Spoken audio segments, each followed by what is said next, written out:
তো প্রিয় বন্ধুরা, আশা করি আপনারা সবাই ভালো আছেন। আপনারা দেখছেন জয়দেব এক্সক্লুসিভ ইউটিউব চ্যানেল। তো আজ আরও একটি ইন্টারভিউ পর্ব নিয়ে হাজির হয়েছি। এর আগে আমার চ্যানেলে দুটি ইন্টারভিউ পর্ব নিয়ে আলোচনা করেছি। আরও পরপর ভিডিও আপলোড হবে ইন্টারভিউ পরীক্ষা সম্পর্কে। বিভিন্ন প্রশ্ন উত্তর নিয়ে আমি উপস্থাপন করব।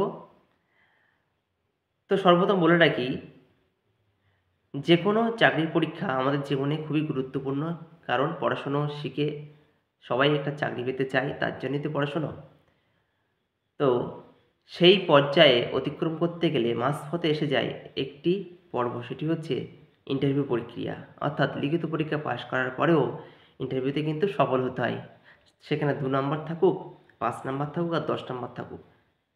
সেখানে যদি আটকে যায় তাহলে কিন্তু পরবর্তী ধাপে আর যাওয়া হয় না, অর্থাৎ কাউন্সেলিং বা চাকরিতে জয়েন করা যায় না। সুযোগ আর আসে না ইন্টারভিউতে যদি ফেল হয়।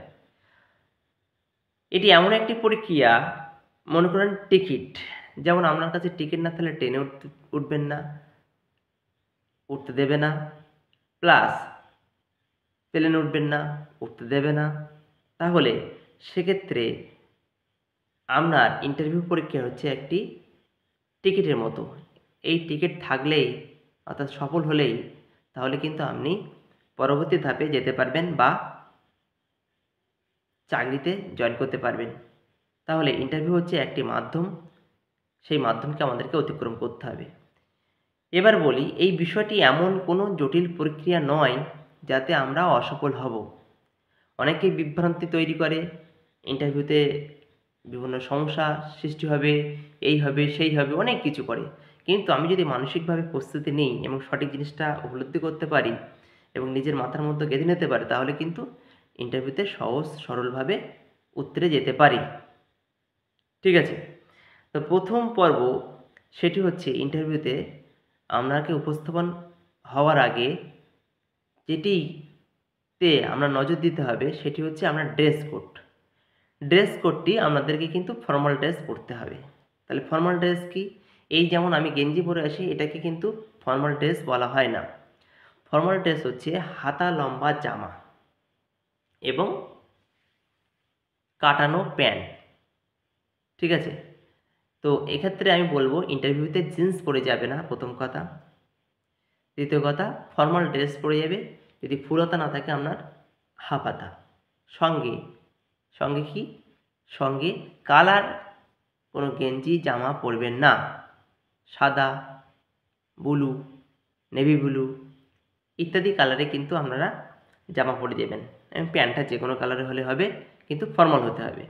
সেক্ষেত্রে কি হয়?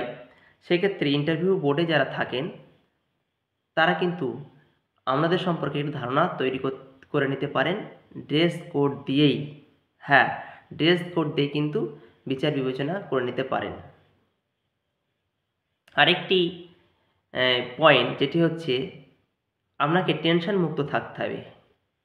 টেনশন মুক্ত থাকলে কিন্তু ইন্টারভিউ সহজেই উত্তরণ যাবে। মাথা ঠান্ডা রাখতে হবে আর টেনশন মুক্ত হবে। টেনশন মুক্ত আপনাদের হতেই হবে। আপনি দেখছেন আপনার আগে, হ্যাঁ, অনেকগুলো লোক ইন্টারভিউ দিয়ে বেরিয়ে যাচ্ছে। তাদের কাছে অনেকে জিজ্ঞাসা করছে, তার ইন্টারভিউ দেওয়া হয়নি। তারা অনেক প্রশ্ন বলেছে। এবার তো মাথার মধ্যে কিন্তু তাদের যে প্রশ্নগুলো ধরেছে সেই প্রশ্নগুলো ঘুরপাক খাবে এবং তার উত্তর খুঁজতে চাইবে। এর ফলে কি হবে? নিজের মধ্যে যে ম্যাটেরিয়াল ছিল সে কিন্তু সঙ্গে সঙ্গে বেরিয়ে যাবে। কারণ ওই ১-১.৫ ঘন্টার মধ্যেই তোমার কিন্তু বাস্তব বুদ্ধি ধরে রাখতে হবে এবং তোমার মধ্যে যে জ্ঞান ভাণ্ডার আছে সেটা তাদের সামনে উপস্থাপন করতে হবে। কিন্তু অন্যদের যে প্রশ্ন ধরলো সেই প্রশ্ন যদি জিজ্ঞাসা করে সেই প্রশ্ন উত্তর খোঁজার চেষ্টা করো, তাহলে কিন্তু তোমার মনের মধ্যে একটা ভীত সন্ত্রস্ত বোধ তৈরি হবে। কোনোটাই অ্যান্সার সঠিকভাবে তুমি দিতে পারবে না। এই ধারণাটা আগে ক্লিয়ার করবে। অন্য যা ধরে ধরুক সেদিকে তুমি মন দেবে না। নিজের সম্পর্কে যেটুকু জেনেছো, বুঝেছো, পড়েছো সেই নিয়ে হাজির হবে।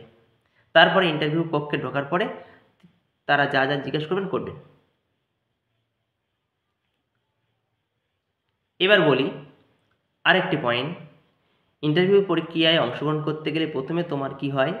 প্রথমে কিন্তু তোমার ডকুমেন্ট ভেরিফিকেশন হয়। অর্থাৎ তুমি যে সমস্ত টপিক বা ডকুমেন্ট দিয়ে ফর্ম ফিল আপ করেছিলে সেই সমস্ত ডকুমেন্ট কিন্তু অরিজিনাল তোমাকে আগে চেক করবে। ঠিক আছে? সঙ্গে সঙ্গে তোমার জেরক্স কপি নেবে এবং পাসপোর্ট মাপের কারেন্ট রিসেন্ট ছবি তোমার কাছ থেকে নেবে এবং এক বা দুই জায়গায় তোমার কিন্তু সই করাবে। নির্দিষ্ট ভবনে তোমাদের ডাকবে, তো সেইখানে তোমাদের যেতে হবে নির্দিষ্ট টাইমে।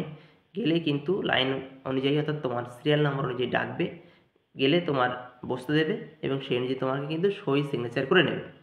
তারপরে যদি ইন্টারভিউ বোর্ড 2টো বা 3টে হয়, সেক্ষেত্রে তোমাদেরকে সিরিয়াল অনুযায়ী এক এক করে ডেকে নেবে। এবার আসি মূল পয়েন্টে, যে আপনাকে ইন্টারভিউ কক্ষে প্রবেশ করতে হবে। তো সেক্ষেত্রে আপনার মধ্যে একটা বেশ বলিষ্ঠ ভাব নিয়ে আসতে হবে, চেহারায় নমনীয় ভাব থাকবে, মুখে একটা মিষ্ট হাসি থাকবে। আপনি টেন্স হয়ে আছেন অর্থাৎ ভীত সন্ত্রস্ত হয়ে আছেন, এই মানসিকতা নিজের মধ্যে নিয়ে আসবেন না, তাহলে কিন্তু আপনাকে বাদ দেবেই। কারণ তারা বুঝতে পারবে যে ইন্টারভিউ দিতে সে টেনশনে আছে, তাহলে আপনি যখন চাকরিতে যাবেন তাহলে সব ক্ষেত্রে কিন্তু আপনি টেনশনে থাকবেন, কোনো কিছুই আপনার দ্বারা সফলতা আসবে না। এটা ইন্টারভিউ বোর্ডের লোকেরা কিন্তু ধরে নিতে পারে। সুতরাং কনফিডেন্স লেভেল থাকবে হাই, মুখে হাসি থাকবে। ইন্টারভিউ কক্ষে প্রবেশ করার আগে আপনার সিরিয়াল আসবে, জিজ্ঞেস করবেন মে আই কামিং স্যার, আমি আসতে পারি? ম্যাডাম থাকলে ম্যাডাম, অবশ্যই তারা যখন আসতে বলবে তো সুতরাং চলে যাবেন। যাওয়ার পরে সঙ্গে সঙ্গে কিন্তু চেয়ারে বসে পড়বেন না। ইন্টারভিউ কক্ষে 3জন বা 4জন থাকবে, তো তারা আপনাকে যখন বসতে বলবে তখন কিন্তু চেয়ারে বসবে। বসার পরে কখনো টেবিলের উপরে হাত দেবেন না।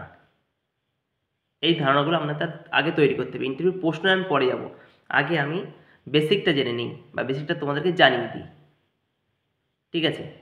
তো আগে তোমার জানতে হবে বেসিক নিয়মগুলি। তোমরা ইন্টারভিউ কক্ষে টেবিলে এরকমভাবে হাত দেবে না, ফাইল তোমার হাতে একটা থাকবে, ফাইলটা টেবিলের উপরে রাখবে, ঠিক আছে? তবুও জিজ্ঞেস করবে ফাইলটা স্যার রাখতে পারি? ওরা বলবে হ্যাঁ, তো রেখে দেবে সামনে। তারপরে তুমি মুখ চুলকাবে না, ওপরের দিকে দেখবে না, ঠিক আছে? এই ধরনের জিনিসগুলো কিন্তু করবে না। মাথা নিচু করবে না, মাথা চুলকাবে না, এরকম করে ইন্টারভিউ কক্ষে। তো এবার তোমার সম্পর্কে তারা জানতে চাইবে। তো কি জানবে সে?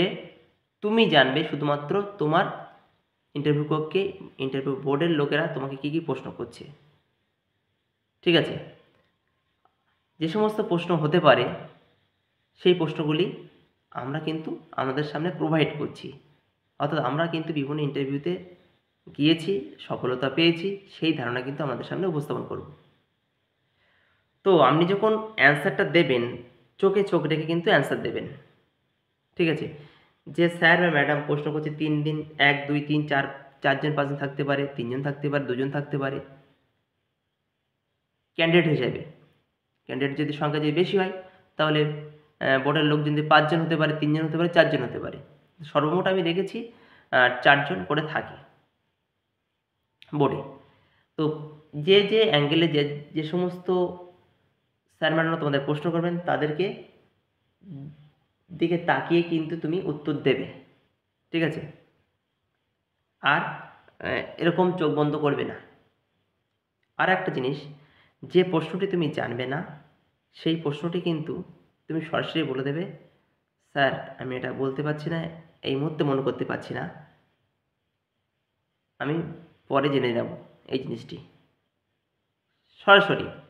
কিন্তু কখনোই অপশান দেবে না এই উত্তর হতে পারে। যেমন ধরুন আপনাকে জিজ্ঞাসা করলো যে পশ্চিমবঙ্গের জেলার সংখ্যা কয়টি, তখন আপনি উত্তর দিলেন, প্রথমে বললেন 23টি, আবার তারপরে ভেবে ভেবে বললেন না স্যার 24টি, না স্যার 25টি। এই ধরনের অ্যান্সার কিন্তু একদম দেবেন না। সঠিকটা যদি জানেন তাহলে সঠিকটা বলবেন, না পারলে বলুন স্যার বা ম্যাডাম আমি এটা সঠিক এখন বলতে পারছি না, আমি পরে জেনে নেব। এই হচ্ছে তোমার উত্তর থাকবে। আর যদি সঠিক জানো তাহলে বলবে 23টি পশ্চিমবঙ্গের বর্তমান জেলার সংখ্যা। ঠিক আছে, এই হচ্ছে আজকের ইন্টারভিউ পর্বের প্রথম অংশ, যে আপনাদের ইন্টারভিউ যাওয়ার শুরু থেকে একদম ইন্টারভিউ কক্ষ প্রবেশ করা পর্যন্ত কী কী পদক্ষেপ গ্রহণ করতে হবে। এর নেক্সট ভিডিওতে আমি নিয়ে আসব ইন্টারভিউতে যে সমস্ত প্রশ্নবলীর সম্মুখীন হতে হয় সেই সমস্ত প্রশ্ন এবং কী কী টপিক তোমাকে জানতে হবে তাই নিয়ে পরপর ভিডিও আপলোড হবে। আপনারা দেখবেন এবং নিজেদেরকে তৈরি করবেন। দেখবেন ইন্টারভিউ প্রক্রিয়ায় অংশগ্রহণ করলে আপনাদের কোনো চাপ তৈরি হবে না। সকলে ভালো থাকুন, সুস্থ থাকুন। যারা চ্যানেলটি নতুন অবশ্যই সাবস্ক্রাইব করবেন, বন্ধুদের মধ্যে শেয়ার করবেন এবং কেমন লাগছে অবশ্যই কমেন্ট বক্সে কিন্তু জানাবেন।